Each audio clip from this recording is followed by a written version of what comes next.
Hi, நீங்கள் யாராவது Saudi Arabia இருக்கீங்க, உங்கள் ஃப்ரெண்ட்ஸ் எல்லாம் ஹாஸ்பிட்டல் போகிறாங்க, நீங்களும் கூட போயிட்டு நீங்களும் உங்கள் சுகர் செக் பண்ணுற, பிபி செக் பண்ணுற அப்படின்னு சொல்லிட்டு செக் பண்ணி அது எதனா இன்கேஸ் அதிகமாக இருந்து அதுவும் கம்பெனி தெரிஞ்சவங்க உங்களை வந்து வேலையை விட்டு அனுப்பிச்சிடுவாங்க, இல்லை எக்ஸிட் பண்ணிட்டு இருக்காங்க. ஏன்னா இப்போ எனக்கு தெரிஞ்ச நிறைய பேர் 2-3 பேர் அப்படியே சும்மா போய் சுகர் எடுத்து அதிகமாக இருக்குது நீ எக்ஸிட் பண்ணிட்டு போ அப்படின்னு சொல்லிட்டு எக்ஸிட் அப்ளை பண்ணிட்டாங்க. ஏன்னா நம்ம சவுதி அரேபியா வரதுக்கு முன்னாடி நம்ம சுகர் இருக்கா பிபி இருக்கா எல்லாம் செக் பண்ணிட்டு மெடிக்கல் முடிச்சுட்டு அப்புறம் தான் வருவோம்.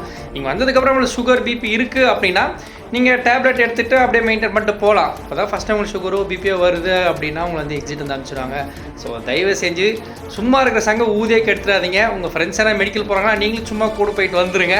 நீங்களே எடுக்கிற அப்படின்னு சொல்லிட்டு பிபியோ சுகரோ கொலஸ்ட்ராலோ எடுத்துகிட்டு உங்கள் கம்பெனி சில கம்பெனியில் வச்சுக்கிறாங்க, சில கம்பெனி வந்து எக்ஸிட் அனுப்புகிறாங்க. ஏன்னா இப்போ நான் பார்த்த ரீசெண்டாக 2-3 பேருக்கு அப்படி தான் ஜஸ்ட்டு சும்மா செக் பண்ணாங்க சுகரை, அதுக்குள்ளே அதிகமாக இருக்குது அப்படின்னு சொல்லிட்டு எக்ஸிட் அப்ளை பண்ணிட்டாங்க.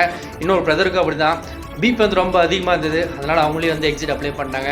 நீங்கள் சகோதர பேர் இருக்கீங்கன்னா உங்களுக்கு எதனா பிரச்சனை அப்படின்னா நீங்கள் போய் பார்த்துட்டு நீங்களே வந்துடுங்க.